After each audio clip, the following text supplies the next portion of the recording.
Empowered woman apakah sama dengan kebebasan?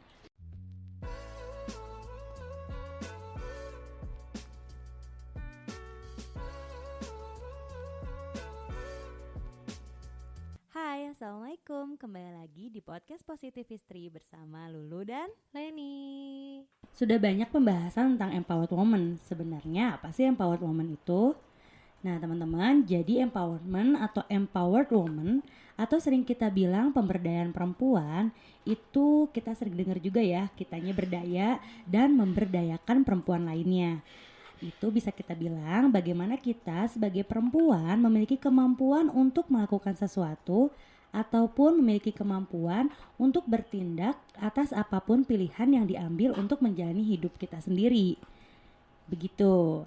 Nah, apakah dengan hal itu maka kita menjadi bebas dalam melakukan apapun? Nah, untuk menjawab pertanyaan itu, kita perlu tahu dulu nih, sebetulnya arti bebas itu apa sih? Ternyata kalau kita lihat Kamus Besar Bahasa Indonesia, bebas itu artinya adalah lepas sama sekali, tidak terhalang, tidak terganggu, dan sebagaimana sehingga dapat bergerak, berbicara, dan berbuat dengan leluasa. Nah, kita juga lepas dari kewajiban, tuntutan, perasaan takut, dan juga tidak dikenakan pajak atau hukuman dan sebagainya. Jadi seolah-olah bebas adalah tidak terikat atau terbebas oleh aturan dan sebagainya. Nah, menurut teman-teman, apakah benar kita bisa sebebas itu dalam menjalani hidup ini? Kenapa ya perempuan selalu dihubungkan dengan ketidakbebasan? Padahal nggak cuma perempuan loh, tapi laki-laki juga tidak ada kebebasan yang benar-benar sebebas-bebasnya. Hakikatnya selalu ada peraturan-peraturan yang tidak boleh dilanggar. Dan hakikatnya seorang muslim selalu ada syariat yang harus ditaati agar menjadi kemaslahatan manusia yang sesuai dengan ridha Allah. Bener banget Teh Leni. Jadi kalau kita ibaratkan ya teman-teman, seperti kita tuh menyeberang di sebuah jalan gitu ya. Tapi kita nggak ngikutin rambu-rambu lalu lintas, asal nyebrang aja. Nah ketika kita akan menyeberang, tiba-tiba ada kendaraan lainnya. Tentu kita akan celaka saat itu karena kita tidak mengikuti rambu-rambu lalu lintas. Kecelakaan itu terjadi bukan untuk kita sendiri, tapi ternyata orang lain pun ada yang ikut dalam kecelakaan itu kan. Nah begitu pun dengan kita sebagai perempuan.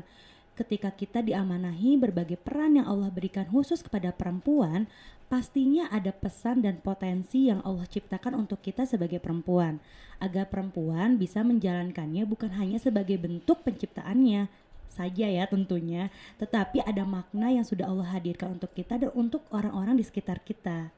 Dan ketika kita melanggar peraturan yang Allah berikan kepada kita, lalu apalagi yang ingin kita harapkan agar hidup kita sampai pada ridho Allah Subhanahu wa taala? Bukankah kita menjalani hidup ini juga punya mimpi yang sangat besar? Sebesar apa ya kira-kira Teh Leni? Wah, Masya Allah banget ya, ternyata pemberdayaan perempuan ini sangat luas. Buat aku sih, Teh Lulu, pemberdayaan perempuan adalah saat kita mampu untuk berguna bagi orang lain. Jadi aku selalu percaya bahwa perempuan terdidik pasti akan menghasilkan generasi selanjutnya yang terdidik juga, sehingga bangsa tersebut akan maju. Salah satunya mungkin sebuah bangsa menjadi maju sangat tergantung dari seberapa terdidiknya bangsa tersebut, dan perempuan adalah sebagai kunci dari pendidikan itu sendiri. Nah, bagaimana ya kalau kita perempuan bisa menjadi kunci dari terciptanya peradaban yang hebat? Ternyata caranya adalah dengan memiliki mimpi yang besar dan mimpi yang tinggi. Kadang kita juga sering dengar ya bahwa perempuan kalau sudah menikah itu mimpinya terbatas. Memang siapa sih yang membatasi kita? Atau spesifikasi perempuan apa sih yang membuat mimpi besar dan hebat itu tercapai? Ya, jawabannya adalah kita sendiri. Sebenarnya keadaan yang selalu kita salahkan adalah bentuk dari mungkin bisa jadi karena kita tidak punya mimpi, atau mungkin kita juga kecewa terhadap diri sendiri sehingga kita tidak mampu menggapai mimpi tersebut. Kira-kira teman-teman punya pemikiran yang sama nggak ya? Nah, coba deh kita ubah mindset kita bahwa setiap hari dari setiap manusia itu Allah ciptakan dengan potensi yang bermanfaat. Salah satunya juga ada dalam surat Asy-Syura ayat 84 yang artinya adalah Jadikanlah aku buah tutur yang baik bagi orang-orang yang datang kemudian.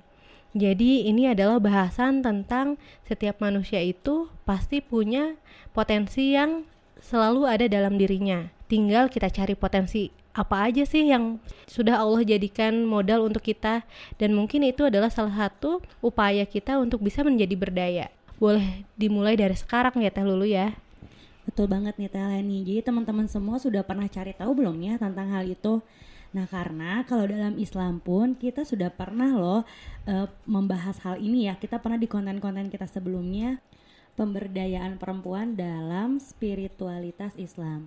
Perempuan sudah semestinya berani loh mulai dari sekarang memulai memberdayakan dirinya sendiri dengan melakukan upaya-upaya yang lebih revolusioner ya kalau kita bahasanya ya, seperti memiliki manajemen waktu, menambah wawasan informasi, pengetahuan dan keterampilan yang berkaitan dengan hak dan kewajibannya sebagai perempuan, dan meningkatkan juga pemahaman tentang kesehatan diri gitu ya, baik fisik maupun mental, di mana faktor penunjang utama tentu pemberdayaan ini pendidikan pastinya, yang menjadi kebutuhan perempuan dimulai dari diri masing-masing.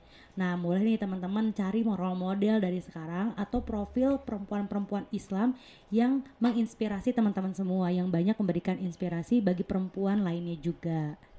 Wah, menarik banget nih. Tadi kan udah sampai ke mencari role model dari perempuan-perempuan yang inspirasional ya. Betul. Nah, coba deh sekarang kita lanjut lagi. Banyak juga kadang teman-teman atau salah satunya mungkin kita juga berpikiran bahwa kalau udah nikah, kita punya anak, terus akan jadi sulit gitu untuk mengejar mimpi. Atau bahkan kita jadi nggak berdaya gara-gara suami kita yang kurang suportif dalam mewujudkan mimpi kita. Kira-kira teman-teman ada juga nggak sih yang ngerasain hal yang sama? Nah, coba deh kita lihat lagi ke dalam diri kita. Jangan sampai kita menyerah karena hal itu gitu, atau hambatan tersebut. Bisa jadi kita belum ngapa-ngapain nih, belum memperjuangkan apa yang kita inginkan sebagai bentuk penghambaan kita pada Allah. Nah, coba kita bangun lagi mimpi itu, kenali diri dan diskusikan mimpi-mimpi tersebut dengan pasangan kita. Coba rencanakan untuk mencapainya kapan, berapa lama, dan apa yang bisa kita kerjakan hari ini, kemudian seminggu atau sebulan nanti ke depan. Membersamai anak juga itu adalah bagian dari menggapai mimpi, karena ternyata anak-anak itu bisa juga memahami apa yang bisa kita lakukan. Misalkan anak-anak akan mengerti bahwa ibunya juga punya mimpi yang akan dia perjuangkan bersama-sama anak. Nah, semua itu tentu ada waktunya ya. Jadi kita bisa mulai dari apa yang kita bisa lakukan, dan itu hal kecil terlebih dahulu. Kalau mungkin sekarang ada prioritas anak, ya kita coba prioritaskan anak terlebih dahulu. Tapi jangan sampai kita lupakan mimpi itu. Kita bisa coba rancang dan lakukan juga untuk tetap membuat langkah setiap harinya agar bisa mewujudkan mimpi-mimpi itu dalam langkah yang nyata. Jadi kita akan merasa berdaya dan bermakna gitu Teh Lulu. Masya Allah, betul banget ya. Itulah namanya perempuan berdaya. Dimulai dari hal kecil dulu yang bisa kita lakukan setiap harinya. Betul ya Teh Leni ya? Ya. Nah, untuk itu juga teman-teman semua, buat teman-teman yang merasa sendirian dalam merancang mimpi-mimpi itu, yuk kita bangun mimpi-mimpi itu bersama. Ikuti program Positive Circle untuk kamu yang merasa butuh lingkaran positif dalam menggapai ridhonya. Ini bentuk kajian mentoring rutin loh. Jadi kita juga membahas tentang empowered woman dan akidah ketahanan keluarga dengan mentor-mentor yang akan membersamai kita tentunya. Dan jangan lupa buat teman-teman yang juga ingin mengasah peran-peran istri lainnya, bisa juga mengikuti program Positive Wife untuk kamu, dan juga ini akan ditemani oleh mentor kita yang expert di bidangnya tentunya gitu ya. Ini juga bentuknya adalah support group yang sefrekuensi. Oke, kita tunggu ya kalian untuk bergabung di Positive Istri.